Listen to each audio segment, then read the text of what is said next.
My name is Lorenzo Garza, and I am sitting here talking with Erin Rotheram-Fuller. And I just wanted to ask you a little bit more about the strategy you implemented this fall. Can you tell me about how you provided opportunities for non-academic conversation with students, either during office hours or other times this last semester? Sure. A lot of our office hours this year, I added a lot of office hours to several of my classes. And a lot of times students came just to talk and to vent and to ask, just basic questions about their program and what happens if they can't finish. And there was so much anxiety about what was going on in their lives in general and how they were going to fit school into it, that I just spent the time, a lot of those times during office hours, just listening, and letting them talk about all the things that were bothering them. A lot of times it had nothing to do with assignments, but it did have, in the bigger picture, it had to do with how they were progressing in school, whether or not they could do this, whether they could do this with the other demands that were happening during COVID. And those informal conversations, I think, were very calming, so that when they did go back to try and start working again, there was less anxiety. They could just kind of tackle it and get through it. And in the end, they turned in really good work. But a lot of that, I think, was stopped. I had a lot of students who were struggling to just turn things in, Mm. because they were so overwhelmed. And so offering those kind of informal times to just vent really gave them a chance to regroup and get back on track.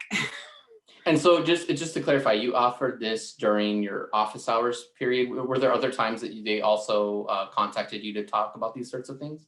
I teach entirely asynchronously because I teach online exclusively. So, and in a grad programs, in two grad programs. So the students we didn't have like a synchronous class time normally. We have office hours regularly. And like I said, I added several extra office hours to the semester, especially when I saw a bunch of people struggling. But students are often, we have informal times where they'll email me or we'll just have a phone conversation. I had several extra individual Zoom meetings with people, with students who really just needed that extra time.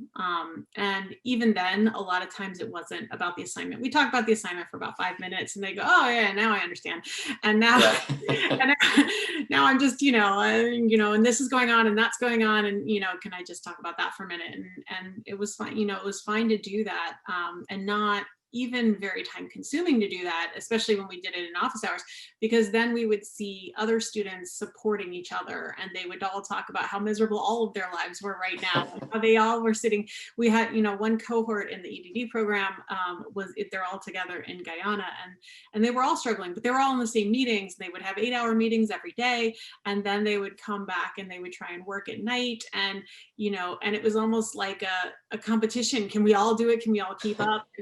And they got to feed off each other. So them just having that time that was informal to chat during office hours was really nice for them to get back on track and to realize they're not the only ones that are struggling, and they weren't the only ones that didn't turn things in yet, or hadn't, weren't sure how to process all the things they were doing at work and all the things they were doing for school. So I think that that opportunity as a cohort was really nice for them to connect, as well as to connect with me and to just know, if you're not finishing this by this date, it's not the end of the world. Let's talk about when you can do it and how you can do it.